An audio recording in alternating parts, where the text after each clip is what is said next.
그러면 지난 시간 이어서 39번 역시 뭐 여러분이 일단 먼저 풀어보셔야죠.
자, 첫 번째 문장을 보면 뭐라고 나와 있냐면 21세기는 정보와 지식의 세기다라고 그러죠. 그 다음에 이제 그 뒤로 쭉 나오는 얘기 계속 그 얘기를 합니다.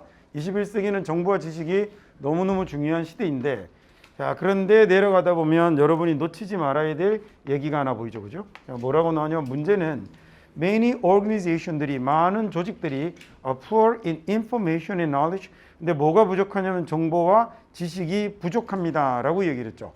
자, 정보와 지식의 시대인데 문제는 정보와 지식이 부족해요. 그런데 이 팩트가 뭘로 해석이 될 수 있냐면 정말 큰 한 가지 문제점이 되는 건데, 이 조직의 문제점이 되는 건데요. 이게 바로 어떤 거냐면 어떻게 로우 데이터를 인포메이션과 결국은 지식으로 옮겨낼 것인가가 문제이다라는 말이 된 거죠. 자, 21세기는 지식과 정보의 시대인데 문제가 있어요. 뭐냐면 많은 로우 데이터들을 지식과 정보로 바꿔내고 있지 못하다라고 얘기를 했네요. 그러면 답은 그거 뭐 바꿔냅시다 이런 얘기를 해야 되는 거 아닙니까? 그래서 정답은 3번이 정답이 되는 거겠죠.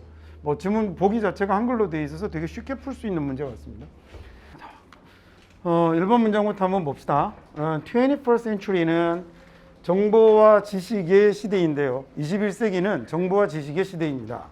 자, 그건요, 이 21세기는 정보와 지식의 시대는 이 세기인데 21세기는 세기예요. 어떤 세기가 되는 거냐면 규정되는 세기가 되는 거죠.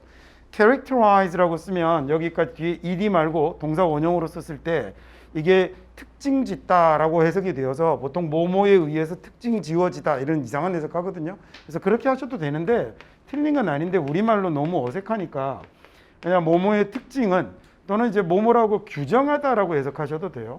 그래서 지식이 as 뭘로 규정되는 세기가 되는 거냐면 이렇게 하셔도 좋고, 그 다음에 그건 세기인데 그 다음에 그 특징은 지식이 아주 중요한 자원으로 여겨지는 거죠.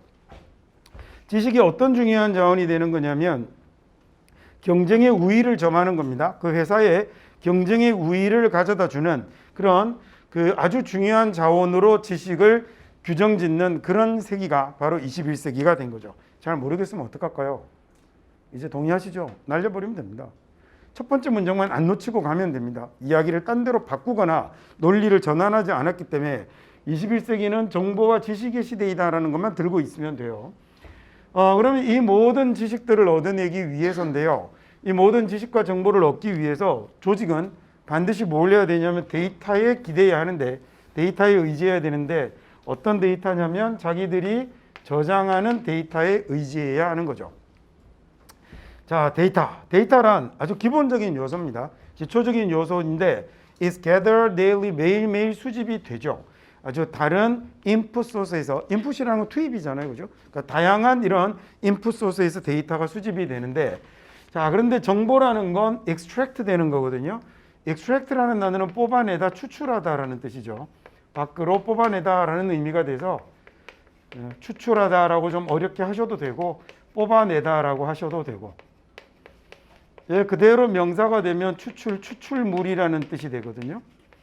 정말 놀랍게도 이 단어가 일본 애들이 입을 거쳐서 엑기스라는 발음으로 변하게 됩니다. 참 이해하기 힘든 이렇게 발음의 변화인데 어쨌든 얘가 엑기스가 되죠. 그래서 엑기스가 이런 의미잖아요, 그죠? 거기다 우리는 의미까지 살짝 바꿔서 아주 막 핵심 정수 막 이런 느낌으로 사용하고 있죠. 자, 이 정보라는 게 추출되고 학습되는데 이런 데이터의 자원으로부터 추출되고 학습이 되고, 그다음 이렇게 캡처된 정보는, 캡처는 사로잡다, 포획하다라는 뜻입니다. 자, 이렇게 캡처된 정보는 그리고 나면 변형이 되어서 뭐가 되죠? 지식이 되는 겁니다. 트랜스폼이라는 단어의 앞에 있는 트랜스는 두 가지입니다라고 그랬잖아요. 워낙 많이 쓰이는 접두사이니까 첫 번째 하나는 변하다라는 이런 뜻을 갖고 있고, 또 하나는 저쪽 건너편이라는 across라는 이런 뜻을 갖고 있다라고 그랬죠. change는 기억하기 쉽게 트랜스젠더 기억하면 너무 쉽잖아요. 젠더를 바꾸는 게 트랜스젠더가 되는 거니까. 그다음 우리가 뭐 알고 있는 저쪽으로 보내다라는 말 중에 트랜스포트 같은 이런 말 있죠. 포트라는 말이 들어가면 얘가 옮기다라는 뜻이에요. 그래서 현대자동차 1톤 트럭 이름이 포터죠. 이 포트 뒤에다가 뒤에 ER을 붙이는 거예요. 그게 짐꾼이라는 뜻이거든요. 다르게 하면 이제 캐리어가 되는 거죠. 그 다음에 뭐 여기 나오는 into 같은 경우 뭐 잘 아시겠지만 여러 번 설명드렸던 into가 뭘 나타내는 거였더라? 변화의 결과를 나타내는 전치사가 into입니다. 자, 그래서 이렇게 transform하고 into 너무 잘 어울리죠. 자, 그렇게 캡처된 정보는 지식으로 바뀌게 됩니다. 자, 그래서 걔가 마침내 어디에 사용이 되냐면 trigger actions or decisions, 어떤 행위나 또는 결정을 trigger이라고 하면 유발하다라는 뜻이거든요. 자, 지금처럼 이렇게 동사로 쓰면 이렇고 명사로 쓰면 유발 장치 이런 말로도 사용이 되어서 총의 방아쇠를 트리거라고 합니다. 방아쇠가 이렇게 격발 장치잖아요. 그런데 대체로 by and large라고 하면 대체로고 이런 건 뭐 실제로 시험 볼 때는 해석하지 않아도 좋고요. 자, organization은 어떤 문제를 가지고 있지 않아요. 어떤 문제를 갖고 있지 않는데 of 어떤 문제냐면 not having enough data니까 충분한 데이터를 가지지 못하는 그런 문제는 없는 거예요. 이 부분 EBS 공식 해석이 틀려 있습니다. 왼쪽 편이 그 해석 잘못된 거예요. 읽어보면 무슨 말인지 여러분 알 수 없습니다. 해석이 틀려서 그렇습니다. 자, 이상하게 해석을 해놨더라고요. 자, 조직은 문제가 없어요. 요즘 조직은 대체로 요즘 조직들은 이런 문제는 없어요. 어떤 문제가 없냐면 데이터가 충분하지 못한 문제는 없는 거죠. 왜 그러냐면 대부분의 조직이 이 데이터는 풍부하게 가지고 있거든요. 그래서 데이터가 부족한 사태는 없는데, 그런데 문제가 뭐가 생기는 거냐면 데이터가 부족하지는 않은데 many organization들이 are poor in information과 knowledge는, 즉 정보와 지식은 부족한 거죠.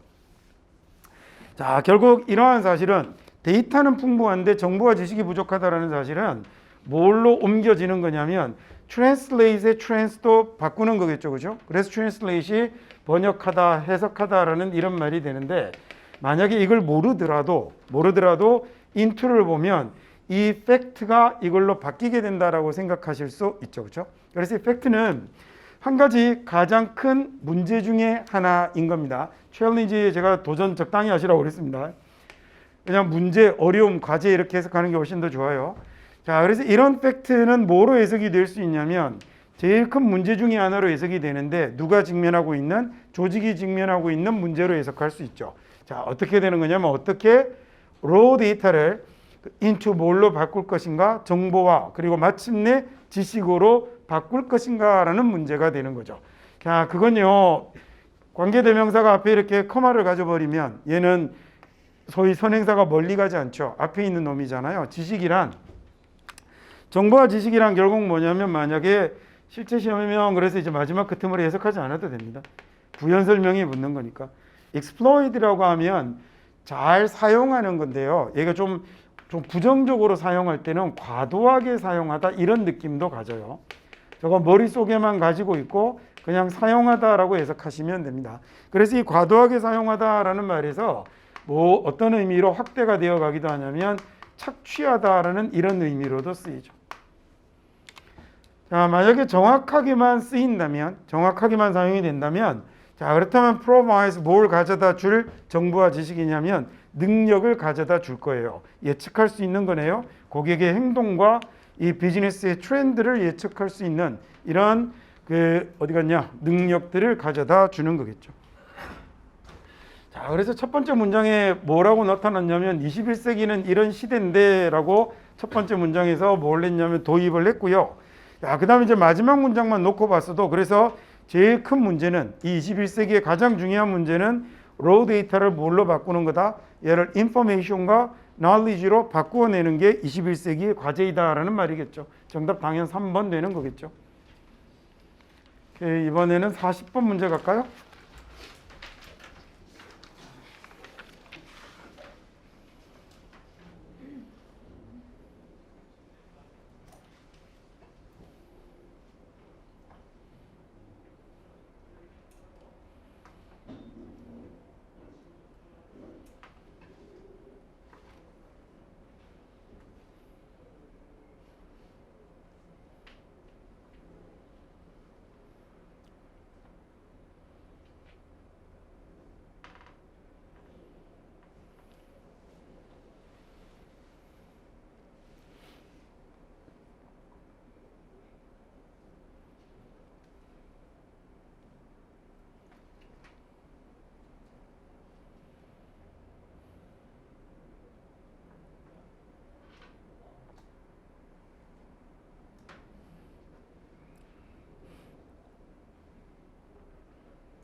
그래도 이제 저랑 같이 공부하신 지가 조금 됐으니까 좀 느낌을 잘 잡지 않았을까? 시작하면서 앞에 첫 번째 문장에 뭐 보여요?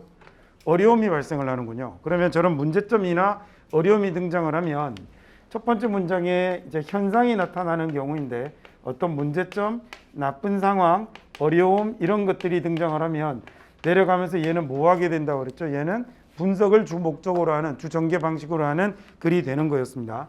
자, 그래서 이렇게 얘가 글의 토픽이 되면 내려가서는 분석을 하는데 주로 뭐가 많이 분석이 된다라고 그랬냐면 원인이 분석이 되고 만약에 이렇게 맞춰버리면 인과의 관계를 따지는 것이 글의 목적이어서 저 원인이 그대로 주제가 되는 거고요. 여기서 만약에 그치지 않고 더 내려가서 여기에 대한 대안이나 해결책까지 내어놓는다면 얘가 글의 주제가 되는 거죠. 첫 번째 문장에 보니까 어려움이 발생하는데 우리가 사람들과 기계를 뭘로 생각하지 않냐면 협업 시스템으로 생각하지 않으면 어려움이 발생을 하는 거죠. 서로 협업하는 시스템으로 보지 못하고 어떤 일이든지 자동화될 수 있는 것은 전부 기계에게 맡겨버리고 좀 이따 다시 자세하게 해석하겠습니다. 자, 그리고 그 나머지는 사람들에게 두었을 때 어려움이 생겨납니다 라고 얘기를 했어요. 자, 이렇게 되면 결국에는 어쩌고 저쩌고 이런 현상이 생겨버릴 수밖에 없어요 라고 얘기를 하고요. 그 다음에 아래쪽으로 쭉 보면 전부 다 그와 관련된 뭐가 나오냐면 구체적으로 그 세세하게 진술을 해나가는 세부 사항들이 나오고 있어서 얘는 그 사람과 그 다음에 기계의 일을 올바르게 배정하지 못한 데 대해서 일어나는 문제점을 다루는 글이 되겠죠. overcome은 극복하다라는 뜻이잖아요. 그래서 극복하는 것의 어려움인데 인간의 약점입니다.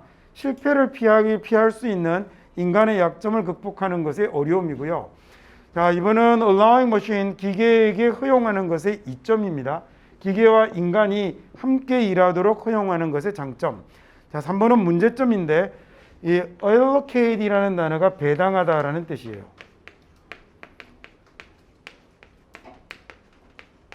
같은 단어를 안 주고 있다고 그죠? 원래 문제에서는 단어를 뭘로 사용했었냐면 assign이라는 단어를 사용했는데 이 단어를 그대로 주지 않고 항상 정답을 만들 때는 단어를 같은 표현으로 같은 의미를 가진 다른 표현으로 저렇게 바꿔서 보기를 만드는 게 문제를 만드는 기본 방식입니다. unfit이라고 하면 fit이라는 말이 어울리는 거잖아요. 그러면 어울리지 않는 일을 인간에게 배당하는 거죠. 자동화 시스템에서 인간에게 어울리지 않는 일을 배당하는 것의 문제점이라고 해서 3번이 그러면 답이 되는 거였군요. 자, 4번 이유인데요. 왜 인간이 왜 인간은 계속해서 쫓는가? 기계의 자동화를 pursue라는 단어가 쫓다, 추구하다라는 뜻입니다.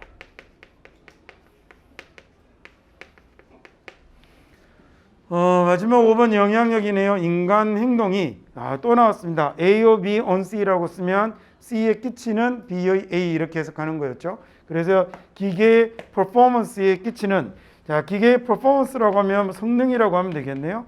자, 기계의 성능에 끼치는 인간 행위의 영향력이라고 하면 되죠.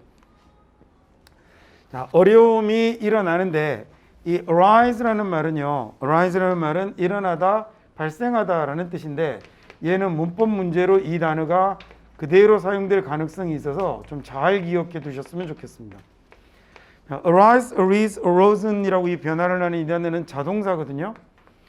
자동사로 얘는 일어나다, 발생하다라는 뜻을 가지는데, 자, 얘가 만약에 문법 문제로 활용이 되면 저기 arisen 이라는 분사를 이용해서 수동태를 만들고 틀린 것을 찾으라라는 문제를 만들 수 있어요. 근데 자동사는 수동태의 모양이 존재하지 않죠. 너무 당연한 얘기죠, 그죠?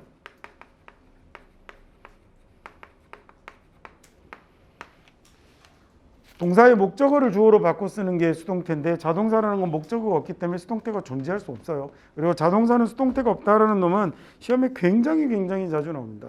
수능에 생기던 첫 해 문법 문제가 이거였어요. 그러니까 우리말로 들으면 꼭 수동처럼 느껴지는 단어들을 갖고 저런 문제를 만드는 거죠. 나중에 이제 이 책 마치고 좀 지나서 이제 문법 할 적에 저런 항목들은 다시 자세하게 한번 설명을 드리겠습니다. 어려움이 일어나는 건 우리가 생각하지 않을 때인데 사람과 기계를 as 뭘로 생각하지 않냐면 콜라보하는 시스템이 되는 거죠. collaborative라고 하면 협업의 협력하는 이라는 말입니다. 자, 서로 협력하는 시스템으로 생각하지 않을 때 문제가 생기는 거예요.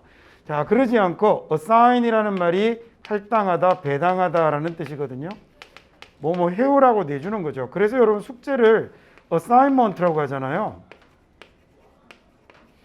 앞에 이제 homework assignment 이렇게 쓰기도 하고 그냥 assignment만 써도 되기도 하고요. 자, whatever task can be automated. 자, 자동화될 수 있는 일은 무엇이든지라고 이렇게 해석하면 되네요.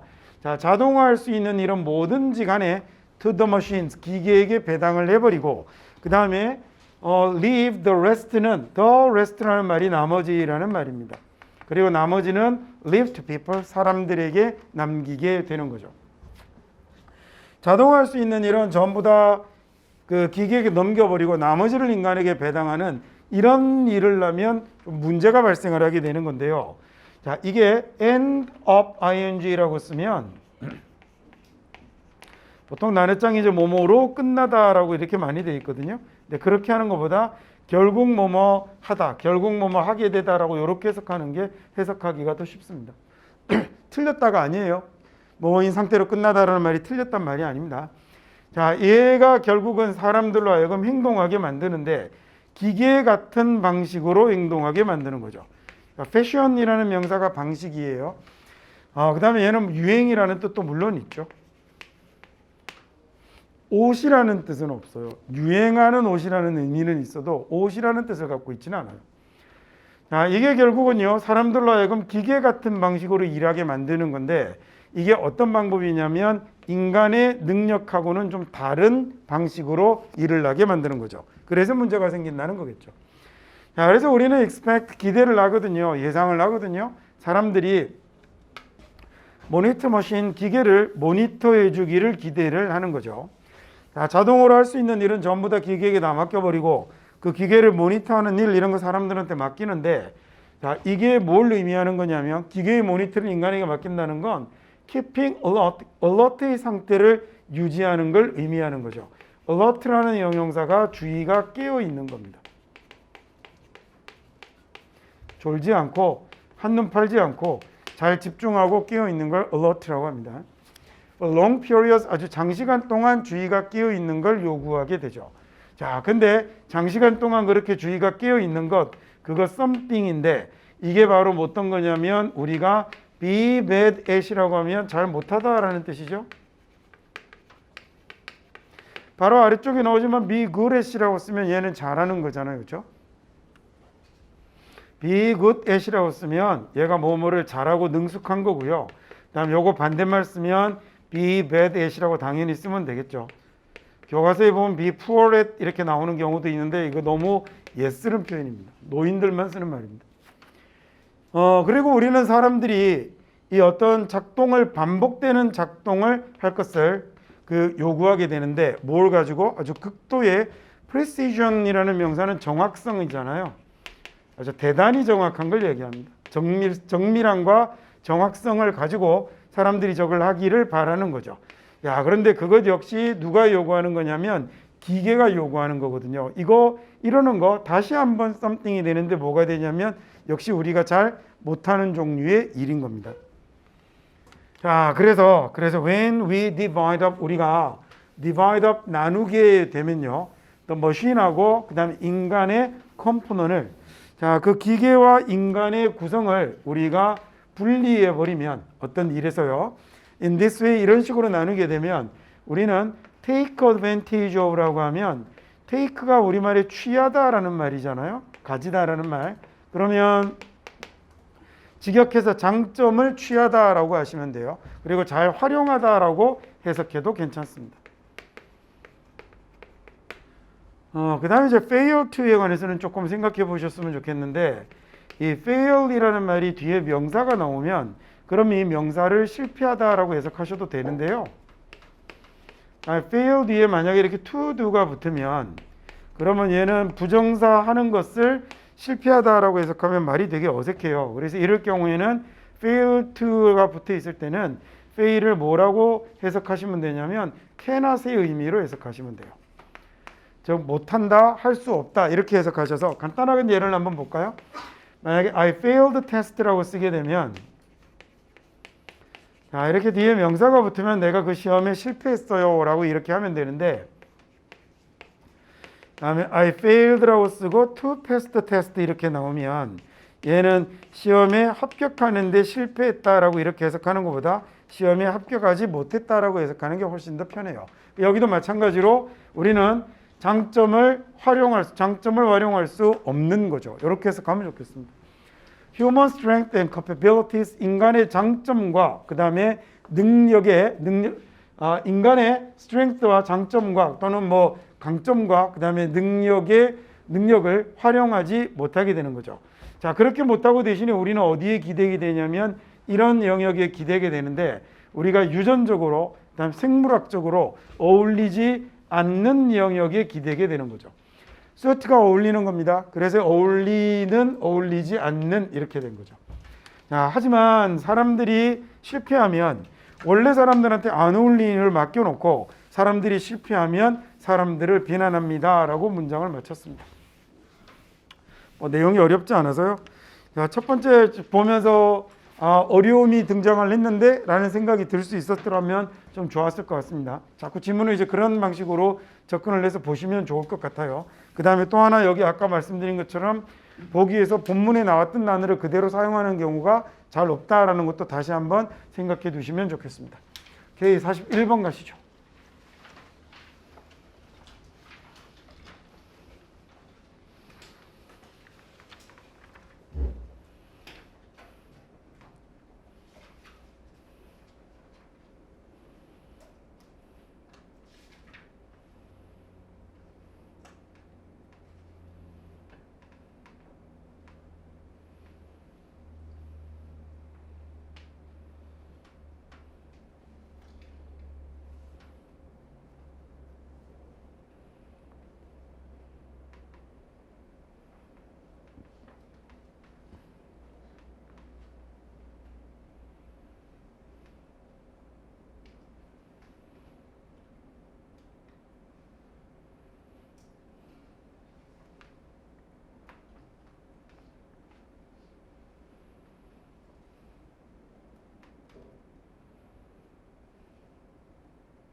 첫 번째 문장에 나오는 problem framing을 이게 그래 키워드이다라고 눈치채지 못하는 그런 사람은 없겠죠.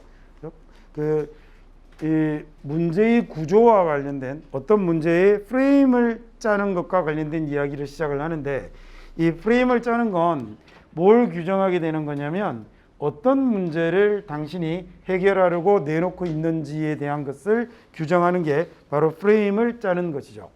자, 그러더니 이건 아주 중요한 행동이다라고 얘기를 합니다.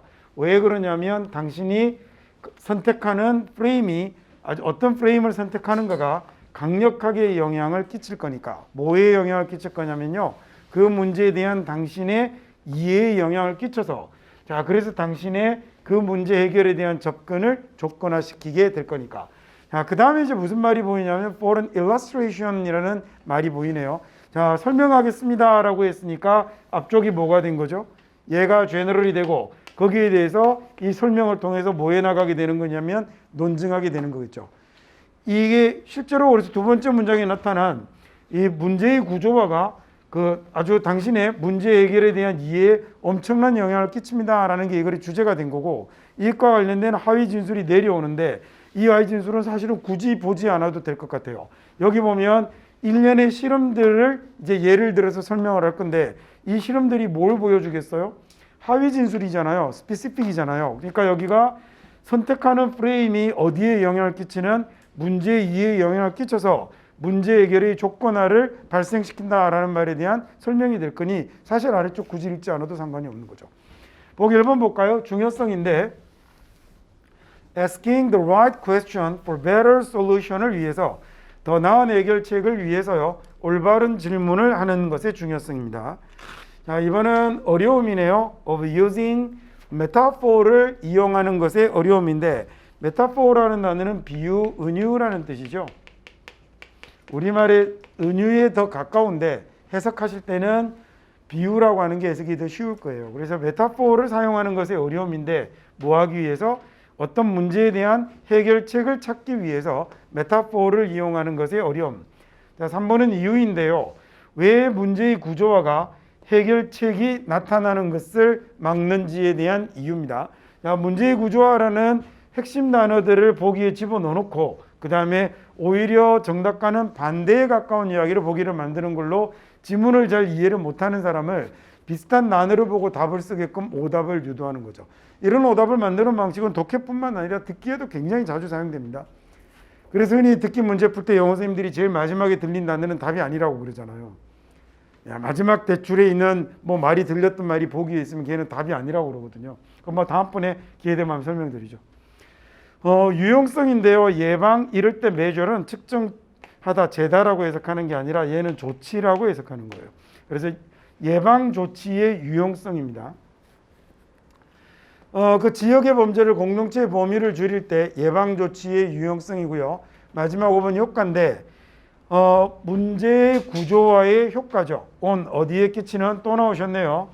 어떤 문제에 접근하고 해결하는 데 끼치는 문제의 구조화의 결과, 효과라는 보기 5번이 당연 답이 되어야 하는 거겠죠. 자, 문제의 구조화는 amount라는 단어는요, 양이 어디에 달하다라는 얘기잖아요. 양이 어디에 달하는 거니까 여기에 달하다라는 얘기니까요. 어디에 달하다, 이르다라고 이렇게 해석하셔도 좋고, 그 다음에 뭐뭐에 해당하다라고 이렇게 해석하셔도 좋고요.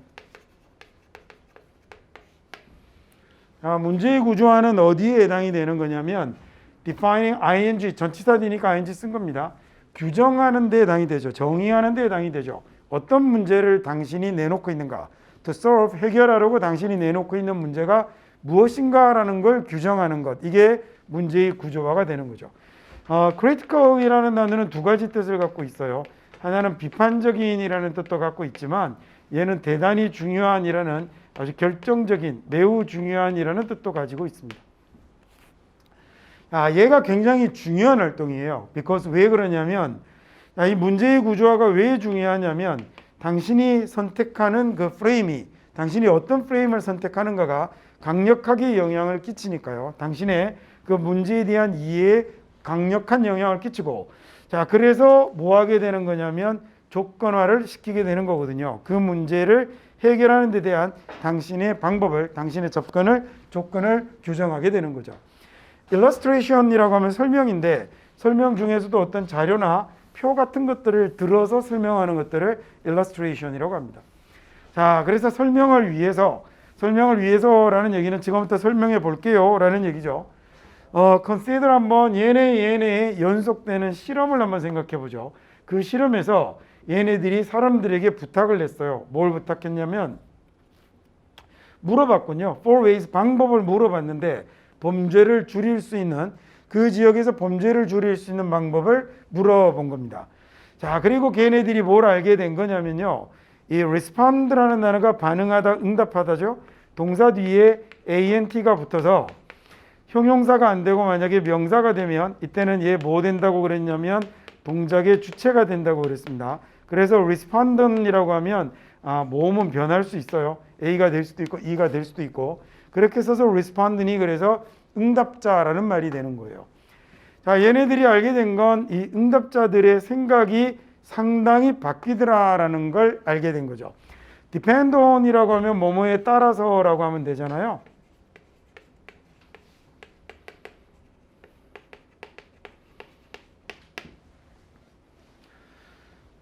메타포가 그다음에 사용되는 메타포죠.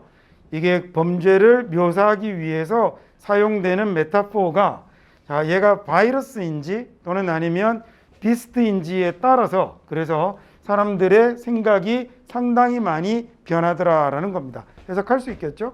비스트는 맹수, 야수죠. 자, 저 범죄를 바이러스에 비유를 하느냐 아니면 뭐 범죄를 맹수에 비유를 하느냐에 따라서 사람들의 생각이 굉장히 많이 변하더라고요. 이게 지금 뭐예요? 뭐가 바뀌는 거죠? 얘가 프레임이잖아요. 그러니까 프레임을 어떻게 짜는가에 따라서 사람들의 생각이, 아까 나왔던 해결 방법에, 문제에 대한 이해나 해결 방법에 대한 조건, 이런 것들이 많이 바뀌더라는 거죠. 자, 그래서 사람들에게요, presenit이라는 말이 수동이네요. 그럴 경우에 수동태 해석할 때 사람들에게 이렇게 해석해버리면 쉽죠, 그죠? 사람들에게요, 뭘 받은 사람들이냐면 메타포를 받은 사람들인데, 이 졸길래 이렇게 깨우려고 쿵 했더니 안 졸던 사람이 놀래고 졸던 사람은 꾸준하게 일관되게 졸고 있습니다.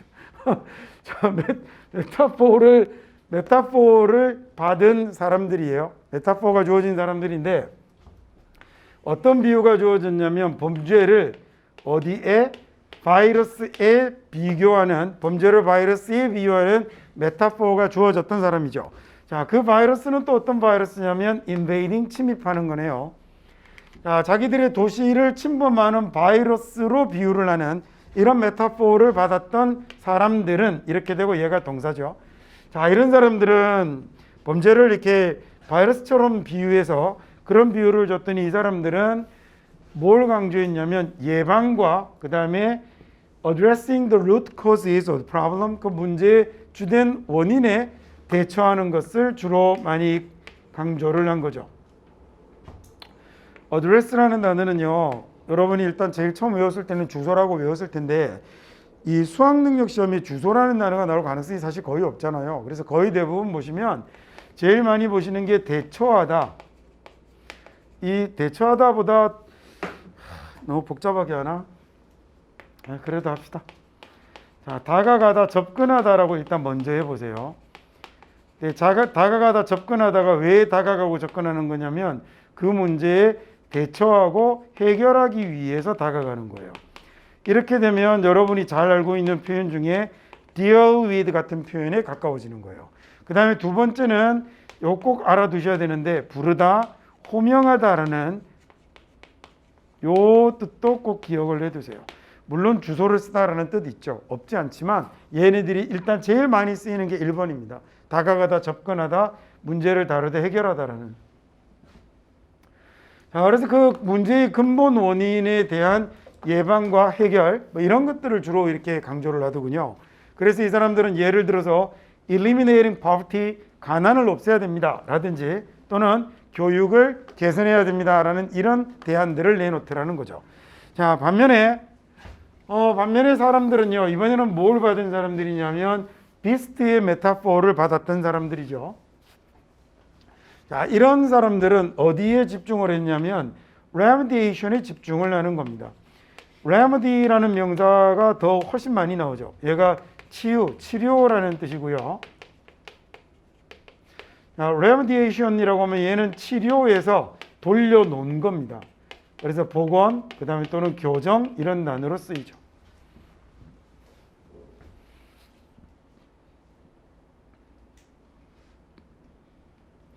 자, 그래서 얘가 뭘 늘려야 된다고 생각하냐면 경찰력이나 그 다음에 교도소의 수를 늘려야 한다라고 이 사람들은 생각하는 거죠.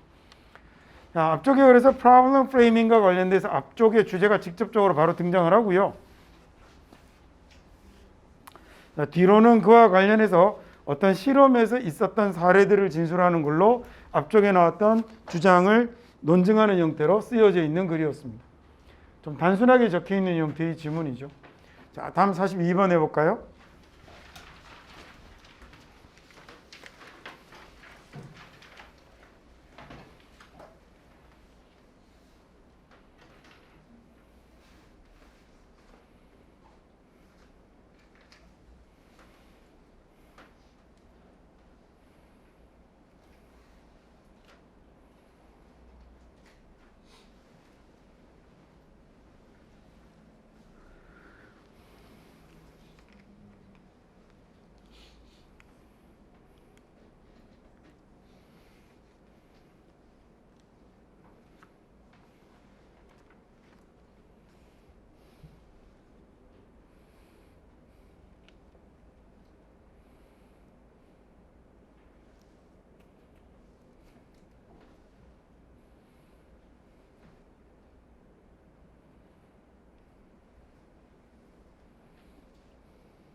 글을 문장 하나하나를 개별적으로 보는 게 아니라 전체적인 그 맥락 속에서 글을 본다는 게 어떤 의미인지 이제 좀 대충 이해 가시죠, 그죠? 그래서 이제 곧 50분까지 다 마칠 테니까 그리고 나면 이제 한번 쭉 정리하고 그 다음에 파트의 유형편에서 좀 더 이제 기술적으로 각각의 유형별로 문제에 접근하는 법을 한번 배워볼게요.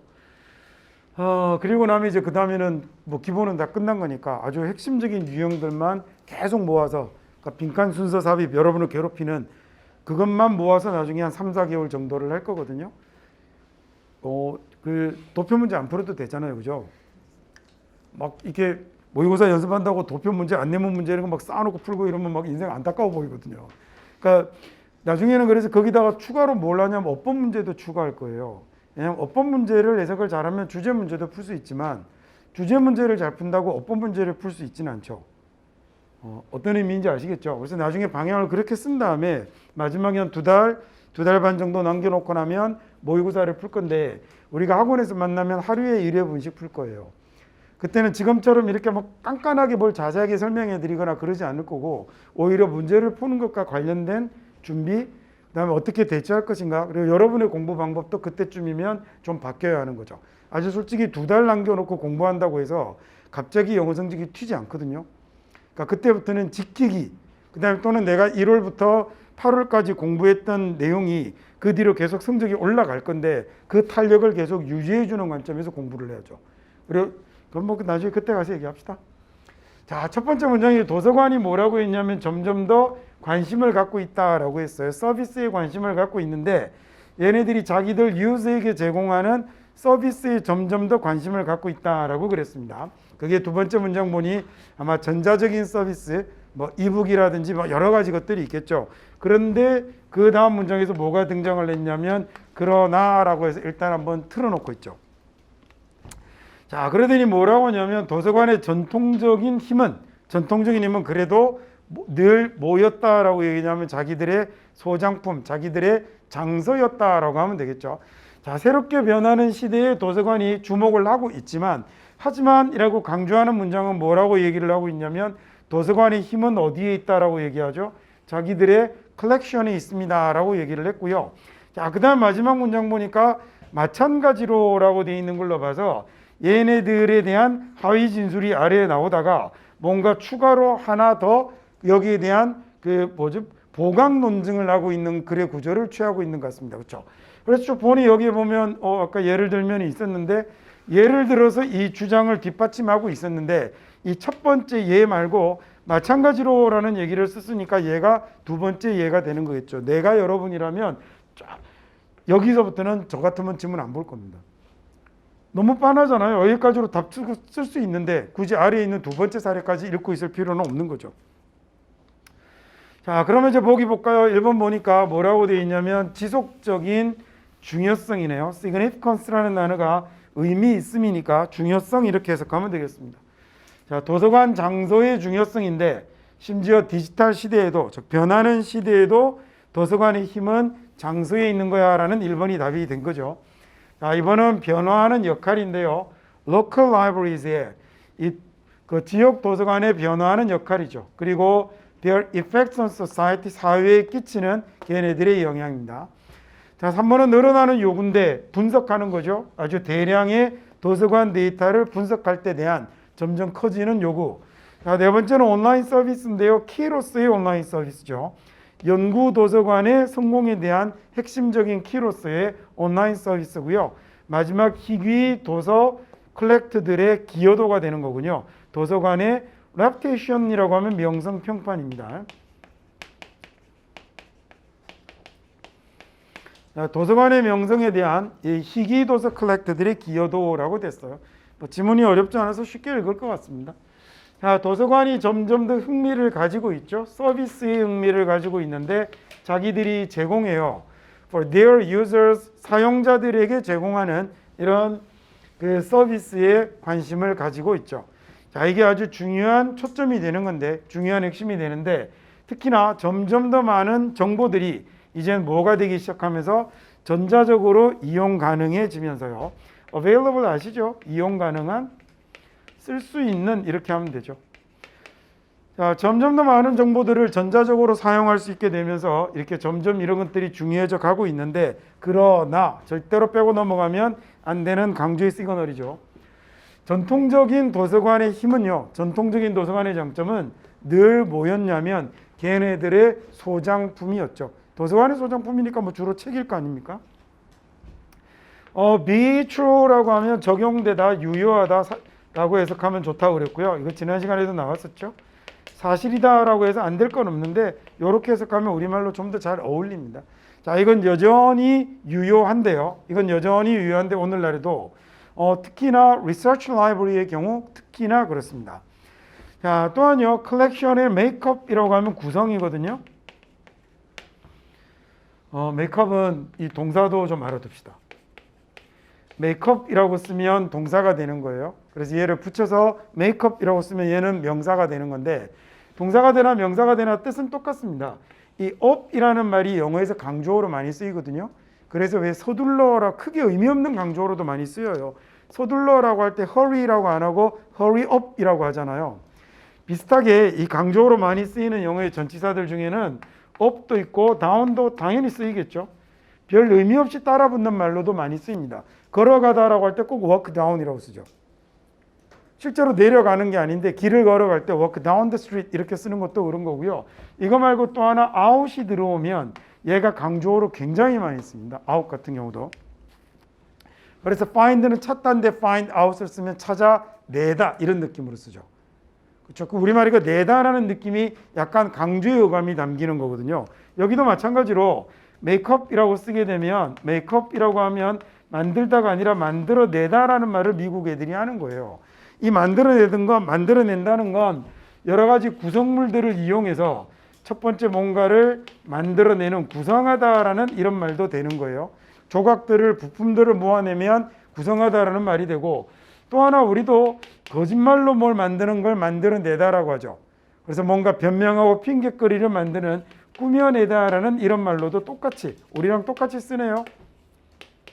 자, 없던 것을 얼굴에 만들어내면 그것도 만들어내는 거죠. 그래서 화장하다라는 뜻으로 듣습니다. 얘네하고는 약간 결이 다르긴 한데 얘네하고 약간 다른 결 중에 화해하다라는 뜻도 갖고 있어요.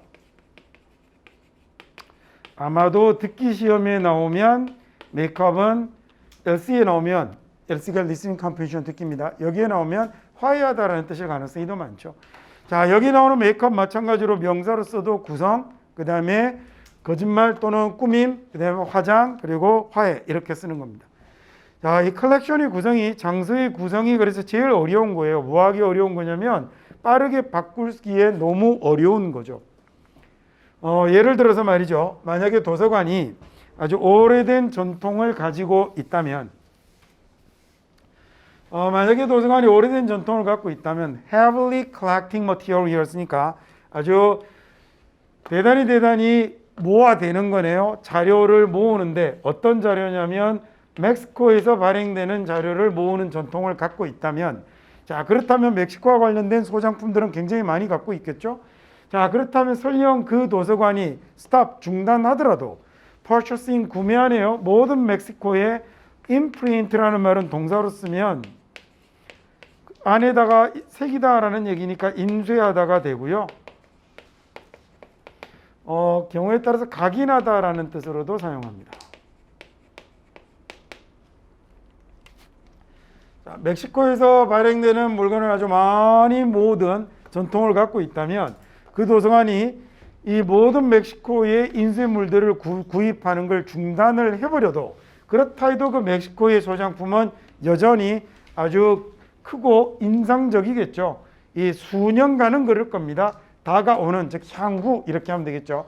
향후 몇 년간은 그래도 멕시코의 소장품이 엄청나겠죠. 뭐 하지만 않는다면, 얘네들이 withdraw만 하지 않는다면, withdraw라고 했을 때요, 이 앞에 있는 with라는 접두사가 들어가면 얘가 뒤로라는 뜻을 갖고 있어요. draw, draw라는 단어는 그리다 말고 또 뭐가 있죠? 이렇게 끌어당기는 걸 draw라고 그러죠. 그래서 왜 서랍을 drawer이라고 쓰잖아요. 그래서 withdraw라고 하면 뒤로 끌어내다라는 얘기입니다. 그래서 뽑아내다. 은행에서 사용하면 그래서 얘가 인출하다라는 뜻으로도 쓰였죠. 돈을 찾는 것. 돈을 찾는 거에 반대로 만들면 그때는 withdraw가 아니고 뭐가 되냐면 deposit이 돼요. 얘는 저축하다, 묻어두다라고 기억해 두시면 되죠.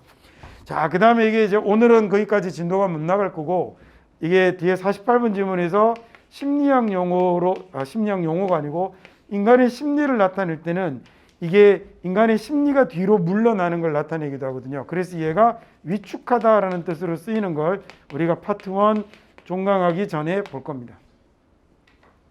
자, 그러면 여기서 책을 뽑아내버리지만 않는다면, 책을 빼내지만 않는다면 향후 몇 년간은 그러면 이 멕시코의 소장품이 여전히 large하고 impressive 하겠죠. 야, 마찬가지로 라는 말을 보면서 아까 얘기 드린 것처럼 제가 여러분이라면 전 더 이상 해석 안 합니다. 그냥 답 쓸 것 같습니다.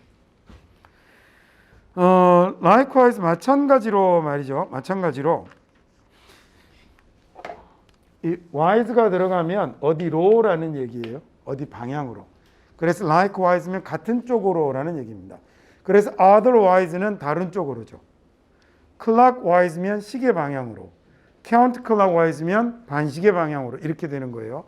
자, 마찬가지로 만약에 도서관이 모으지 않았다면, 많이 모으지 않았다면요, 어떤 주제에서 많은 걸 모아두지 않았다면, 자, 그러다가 결정을 하죠. start collecting heavily, 아주 많이 모아보기 시작하자, 많이 모으기 시작하자. 그 분야를요, 그 영역을 모으기로 결정을 해도 이를 take several years, 몇 년은 걸릴 거예요. for the collection이, 그 소장품이 충분히 많아지려면, 충분히 풍부해지려면, 뭐 할 만큼 충분히 많고 풍부하냐면 여겨질 만큼이네요. 아주 중요한 연구 도구로 여겨질 만큼 충분히 풍부하고 많아지려면 그러면 꽤나 시간이 걸릴 겁니다. 첫 번째 문장의 라이브러리가 요새 변하는 시대에 맞추어서 사람들에게 어떤 서비스를 제공할까에 대해서 많은 생각들을 하고 고민들을 하고 있는데, 하지만이라는 예가 필자가 하고 싶었던 얘기였습니다. 여전히 도서관의 힘은 어디에 있냐면 도서관의 소장 목록의 장서에 있습니다 라는 말이겠죠. 자, 여기까지 하고 그러면 좀 쉬었다가 다시 한번 해볼까요?